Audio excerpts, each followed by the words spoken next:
semana es el debate presidencial dividido en dos grupos de 8. Y cada presidenciable hablará sobre sus planes de trabajo, sobre sus planes en general, la economía, seguridad y cada uno de los elementos que lo puedan llevar a esa silla allá en Carondelet. Pero usted, a través de nuestra siguiente invitada, puede comparar los planes de trabajo de cada uno de ellos para cerciorarse. Y creo que hasta puede ver los signos sagitarios de cada uno. Algo leí y me pareció hasta interesante. El horóscopo, no sé si es el horóscopo, pero ya le vamos a preguntar a ella. Estamos hablando de la abogada Andrea Yepes Ponce. Ella es especialista en estrategias políticas y comunicación digital, finalista de REIT Latino 2024 como estratega gubernamental digital del año. Dirigió y ganó su primera campaña electoral de grandes audiencias a los 26 años. Andrea, ¿cómo está? Mucho gusto y gracias por estar esta mañana con nosotros en Así Amaneció. Su Mucho micrófono. gusto, un saludo cordial para todos y sobre todo para la audiencia. Andrea, cuéntenos cómo usted propone que podamos revisar los planes de gobierno y hasta compararlos. Bueno, nosotros hemos creado una iniciativa y esperamos que sea muy útil para las personas que todavía están tomando una decisión en este proceso electoral. Esta iniciativa se llama Plan Match. Es un software que permite precisamente comparar los planes de trabajo de todos los candidatos en las partes correspondientes y específicas que a cada ciudadano podrían interesarle, es decir, el área cultural, educativa, economía, empleo. Esto está alojado en un servidor. La dirección es planmatch.alfazfoundation.org. Pueden encontrar más información en Instagram o en TikTok también para las personas que me siguen en redes sociales. Hemos hecho esto como una iniciativa. Esta es una fundación conformada solo por millennials y centennials. Y nosotros llevamos muchos años trabajando el asunto de la comunicación política con enfoque muy generacional y gracias a eso hemos tenido la oportunidad de estar en contacto, sobre todo con electores muy jóvenes, para tratar de identificar cuáles son sus preferencias de consumo y cuáles son sus necesidades políticas. Y nos dimos cuenta que los planes de trabajo en especial son un asunto que les genera mucha curiosidad, igual que el debate, pero que a lo que no tienen acceso porque los documentos son extremadamente rígidos, planos, muy poco amigables, y eso hace que de entrada no quieran hacer una tarea más. Así que creamos este software para que sea mucho más divertido, mucho menos aburrido revisar los planes de trabajo y nos ha ido muy bien. En las primeras 48 horas del lanzamiento de la iniciativa que sucedió esta semana, hemos tenido ya más de 30,000 personas que han utilizado esta herramienta para comparar los planes de trabajo y ojalá así tomar una decisión más responsable sobre su voto. Abogada Yepes, nos decía que están compuestos esta fundación por centennials y millennials. ¿Le puedo pedir un consejo gratis para los candidatos? Por supuesto. ¿Cómo llegar Creo a que los hay millennials y a los centennials? Creo que de hecho, justamente Alfa Z se dedica y su objetivo fundamental es la democratización del conocimiento sobre cuáles son las estrategias comunicacionales correctas para poder impactar en este segmento poblacional. Nuestro objetivo es que esta información, estas estrategias, estas herramientas, no lleguen solamente a quienes pueden pagarlas, que es lo que normalmente sucede cuando uno contrata a un consultor político. Yo he estado de ese lado del juego porque yo he sido contratada por muchos candidatos, por muchos políticos en el camino, pero eso a veces hace que la información, esta información tan valiosa, solo esté en manos de quien pueda pagarla. Y Alfaceta lo que quiere es que esta información esté en manos de todos para que así los más aptos sean competitivos, incluso si no pueden financiar un consultor privado. En esa línea, yo soy enfática en decir que hay que superar el egocentrismo de las generaciones más adultas. Lo que sucede es que el poder ha estado en manos de la generación X, de los boomers, de los silent, que son estas generaciones que están por sobre los 40 años durante bastante tiempo. Y eso hace que empecemos a tener esta percepción de que nosotros somos los dueños de la verdad y nos dedicamos muy poco tiempo a tratar de entender a las generaciones más jóvenes. Les juzgamos muchísimo por qué no se involucran en política, por qué les gusta tanto TikTok, por qué, pero no nos dedicamos del mismo tiempo a tratar de entender las razones, qué les motiva, qué motiva su proceso de reflexión. Por ejemplo, mire un dato muy importante que ha salido de los usuarios de esta herramienta de Plan Match.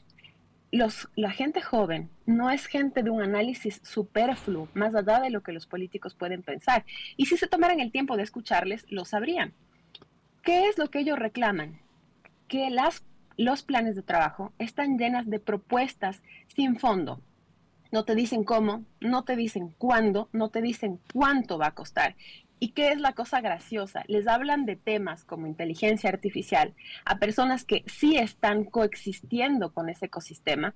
Y una pregunta que surgió el día de ayer de un usuario fue, hablan de inteligencia artificial, ¿ellos saben cuánto cuesta contratar a una persona que sepa hacer prompts correctos para utilizar inteligencia artificial? Otra pregunta fue, ¿cuesta tanto dinero si ellos hablan de una obra de infraestructura gigante y maravillosa? En realidad cuesta tanto dinero que la puedan graficar, porque esto es solo texto, ¿por qué no hay un solo gráfico? ¿Por qué estas propuestas, si están tratando de visibilizar cuál es el objetivo de estos candidatos a un volumen muy grande de personas, no utilizan lenguaje común y utilizan lenguaje tan técnico?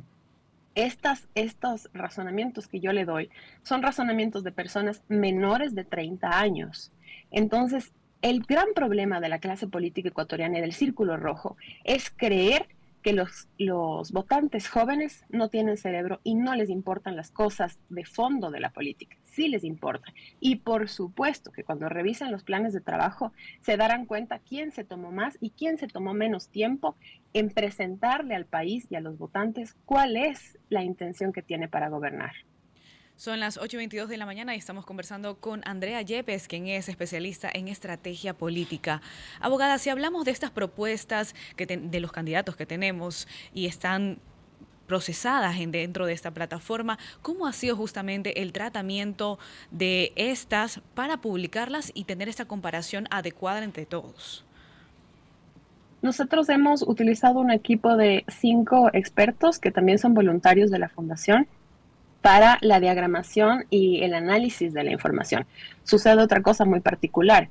El CNE le solicita a los candidatos que los planes de trabajo se presenten cumpliendo 4, si no estoy mal, capítulos o bloques de información, la socioeconómica, la de seguridad, etcétera.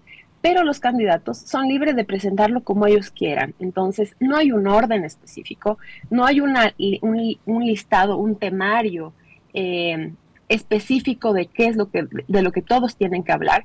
Entonces, entiendo que esto tiene que ver con el libre desarrollo de las ideas y de la personalidad de cada candidato. Sin embargo, eh, esto se podría corregir si es que el CNE les daría un temario mucho más claro y un capítulo de otros, para que ellos puedan hablar de otros temas que consideran necesarios y no estuvieron considerados. ¿Por qué es esto muy importante? Porque el gran trabajo de nuestros expertos nos ha permitido tener el software alimentado como está en este momento. Pero ha sido muy difícil porque en un plan de trabajo se habla de equidad y en otro plan de trabajo no se habla de equidad. Un plan de trabajo se habla de equidad en la página 10 y en el otro plan de trabajo se habla de equidad en la página 60 y así sucesivamente. Entonces es muy difícil para un ciudadano normal, si no tiene esta herramienta, poder comparar entre temas porque tiene que leerse el documento completo y adicionalmente poder encontrar los mismos temas de un plan a otro. Yo quiero pensar que el CNE ha tomado estas decisiones porque tiene que respetar el código de la democracia, pero me he orido un poco más a creer que en realidad tampoco para el CNE el asunto del plan de gobierno ha sido un tema importante. Así que se le pone ahí como los requisitos con unos lineamientos y unas directrices muy básicas, porque no sé hasta qué punto si ellos lo lean también, porque es mucho más fácil decir, oiga, presente estos 4 capítulos, digamos, y yo verifico 1, 2, 3, 4, listo, entra el plan. Cuando en realidad hay que recordar que la función primigenia del CNE es garantizar el acceso a la democracia y la buena democracia no puede suceder sin información.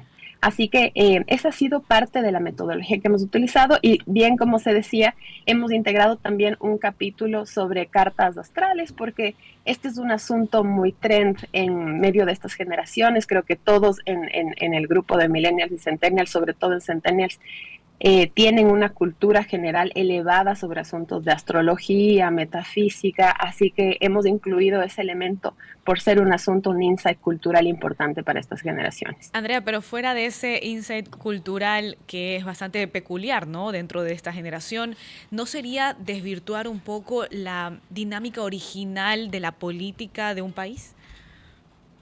Analizar la carta natal. Claro. En realidad, lo que sucede es que para las generaciones más adultas y las generaciones más jóvenes, la vida tiene connotaciones distintas. Mire usted que en el debate, y ya lo vamos a evidenciar el día domingo, lo único que hace que estas generaciones se queden conectadas al debate es la posibilidad de que la conversación, en medio del proceso de analizar lo que están diciendo, la conversación esté plagada de momentos en los que puedan generar algo de dopamina y serotonina, que son los memes.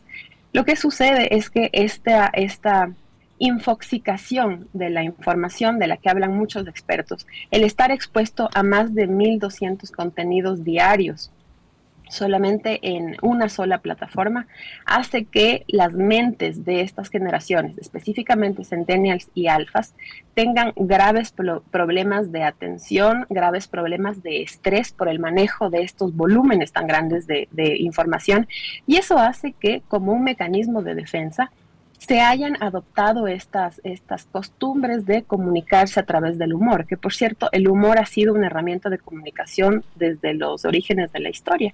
Y estos asuntos también, estos insights culturales, como el tema de la astrología, son asuntos que no creo yo que puedan afectar al debate de fondo sobre el asunto de las propuestas, pero sí le aportan algo de relajación a este proceso tan complicado de analizarte 16 planes de trabajo.